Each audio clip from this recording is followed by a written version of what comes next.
এই মুহূর্তে আমরা দেখছি ওয়ালটন 24 ইঞ্চি এলইডি টেলিভিশন আর এই সমস্যাটি। আমরা 24 ইঞ্চি ওয়ালটন কোম্পানির একটি টেলিভিশন, রেড লাইট জ্বলে আছে, পাওয়ার অন করব। বাটন দিয়ে পাওয়ার অন করছি,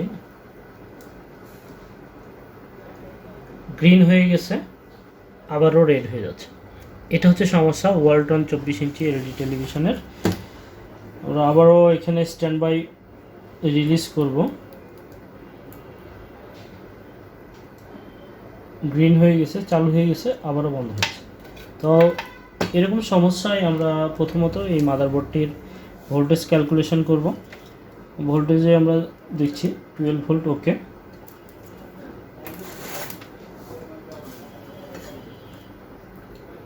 5 ভোল্টেজ, 5 ভোল্ট পারফেক্ট।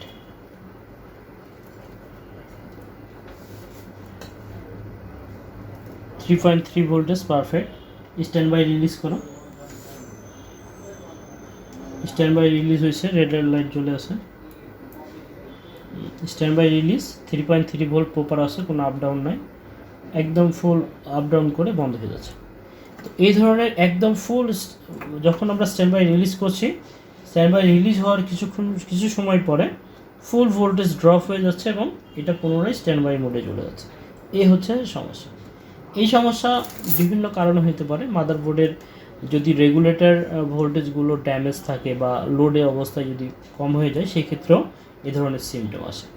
তো এইখানে মেন যে প্রবলেমটি সেটি হচ্ছে একদম ভোল্টেজটি ড্রপ হয়ে যায়। যদি রেগুলেটর ভোল্টেজগুলোর প্রবলেম থাকে তাহলে সামান্য কিছু আপ ডাউন করে রেস্টার নিয়ে আবার স্ট্যান্ড বাই হয়ে যায়। তবে একদম অফ হয়ে যাচ্ছে মানে এইখানে মোটামুটি কোনো ভোল্টেজটা শর্ট হচ্ছে, যেটা স্ট্যান্ড বাই রিলিজের পরে। মাদারবোর্ডের সেশনে স্ট্যান্ড বাই রিলিজ হওয়ার পরে যে ভোল্টেজগুলো রান হয়, একটা হচ্ছে র্যাম ভোল্টেজ আর একটা হচ্ছে প্যানেল ভোল্টেজ। তো আমরা র্যাম ভোল্টেজ পাচ্ছি 1.8 ভোল্টেজ, কিন্তু প্যানেল ভোল্টেজ আসার সঙ্গে সঙ্গে আমাদের ভোল্টেজটি ডাউন হয়ে যাচ্ছে। তাই আমরা প্যানেলের যে সাপ্লাই এলপিডিএস কেবল এটা রিমুভ করছি। করার পরে আমরা দেখব যে এটা স্ট্যান্ড বাই রিলিজ করে কাজ হয় কিনা। প্যানেল কানেকশান খুলে নিয়েছি, রেড লাইট গ্রিন হয়ে গেছে, ব্যাকলাইট জ্বলে গেছে। তো আমরা এখানে এখন ব্যাকলাইট জ্বলে গেছে মানে এলইডি টেলিভিশনটি ফুল রান হয়ে গেছে। তো এইখানে আমরা দেখছি ব্যাকলাইটও জ্বলে আছে, ব্ল্যাক স্ক্রিন। আমরা যদি প্যানেল কানেকশন না দিই তাহলে স্ক্রিন ব্ল্যাক হবে, এটাই স্বাভাবিক। তো আবার যদি এটা কানেক্ট করি এবং পুনরায় যদি এটা আবার স্ট্যান্ড বাই রিলিজ করি, সেম আগের কন্ডিশন। তো এই ধরনের সমস্যাগুলো সাধারণত প্যানেলের শর্টেজের কারণে হয়ে থাকে। পুশ করে এখানে দিলে রান হলো। এখানে আমরা কুল টেস্টে এভিটিডি কানেকশান, এইখানেও কোনো শর্ট পাচ্ছি না।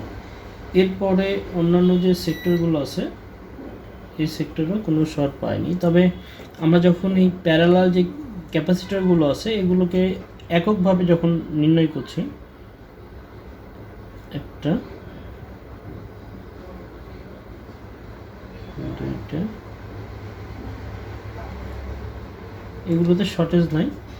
এভিডিটি পয়েন্টে এইখানে প্যারালাল কানেকশন আছে 1 2 3 4, 4টে ক্যাপাসিটার, এই সাইডে আরও 2টা। তো এভিডিডির প্রথম এই 1 2 এই 2টা ক্যাপাসিটার মূলত এভিডিডির আউটপুট ক্যাপাসিটার। এটা আমরা 2টা পাশাপাশি ধরছি, তখন এটা শর্ট দেখাচ্ছে না। যখন আমরা এই 2টাতে দেখাইতেছি, এই 2টা ক্যাপাসিটার মূলত ডিসি টু ডিসি আইসির, এইটা হচ্ছে এভিডিডি। আর এভিডিডি হচ্ছে প্রথমত ইন্ডাক্টর কয়েল, এবং ইন্ডাক্টর কয়েলের পরে এখানে একটা ডায়োড সিরিজে ব্যবহার করছে, এবং এই সিরিজে ব্যবহার করার পরে এভিডিডি যে সুইচিং ভোল্টেজ যেটা হচ্ছে বুস্ট আপ করাবে, এটা অ্যানোডের উপর সুইচিং করবে, এবং এরপরে এই 2টা ক্যাপাসিটার দিয়ে এই যে ভোল্টেজটা পাস হবে সেটা হচ্ছে ফিল্টারিং করবে। আর এই ফিল্টারিংয়ের পরে এইখানে যে ট্রানজিস্টর এবং মসফেট 2 ধরনের এখানে ট্রানজিস্টর ব্যবহার করছে। তো এটার ইমিটারে ভোল্টেজ আসে, আর এটার বেজে প্রসেসর থেকে ডিসি টু ডিসিএসি থেকে একটা ইনেবল সিগন্যাল দেয়, এবং এই যে ইমিটারের ভোল্টেজ কালেক্টর দিয়ে এভিডিডি এই ক্যাপাসিটার দুটো ফিল্টারিং করে এই টেস্ট পয়েন্ট আসে।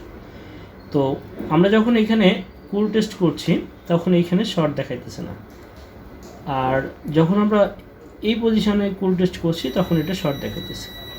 এর কারণ হচ্ছে এটা এই ট্রানজিস্টরের পরে এইখানে যে সাপ্লাই সেটা হচ্ছে এই দুইটা সাপ্লাই এভিডিডি পয়েন্ট আমার শর্ট দেখাইতেছে না, এই দুইটা ক্যাপাসিটার শর্ট দেখাইতেছে, কারণ এই দুইটা ক্যাপাসিটার এটার ইমিটারে ডায়োডের ফিল্টারিং ক্যাপাসিটার।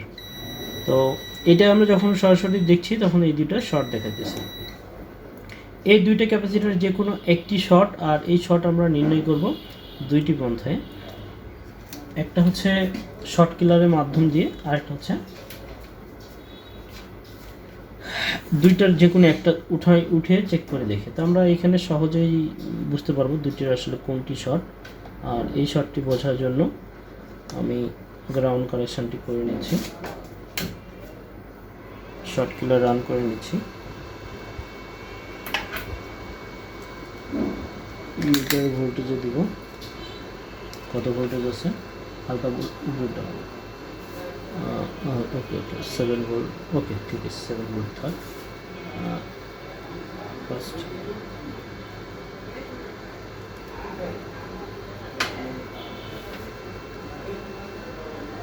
হালকা পেস্ট দেখি,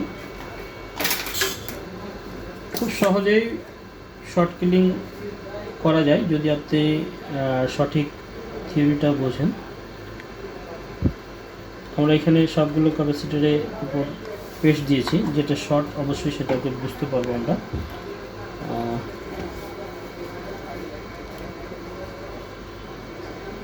এম্পিয়ারটা কমায় নিচ্ছি, দেখেন এখানে যে কম্পোনেন্টটি শর্ট সেটা দুইটার সেটা গরম হয়ে যাবে, সম্ভবত এইটা শর্ট,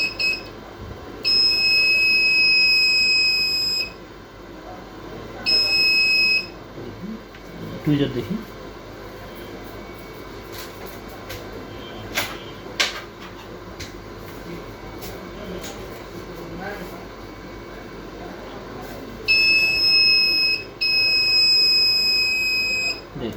এটা শর্ট, কারণ ওইটা বেশি হিট হচ্ছিল, আমি যখন এটাতে সোম দিয়ে হাত দিয়েছি তখন এটা উঠে চলে গেছে, এবং আমার ওই পজিশনে আপাতত শর্টটাই, এখানে আর শর্ট নেই। তো এখন আমরা যদি পাশে যে ক্যাপাসিটিটি শর্ট ছিল সেটা দেখি, এই ক্যাপাসিটিটাকে যদি পরিমাপ করি ফুল টেস্টে,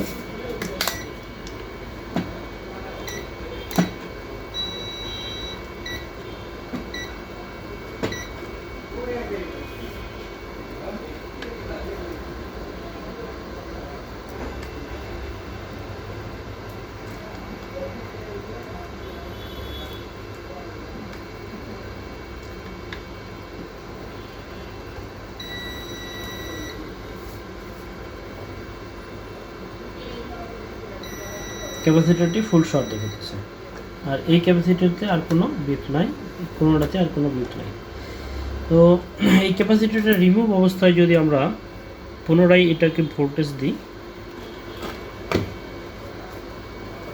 কানেকশন দেওয়া আছে, এলপিডিএস কানেক্ট করে নেব,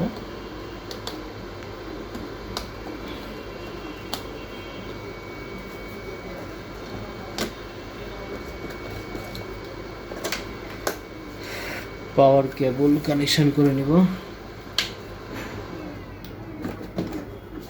রেড লাইট জ্বলে গেছে, আমরা স্ট্যান্ড বাই রিলিজ করব।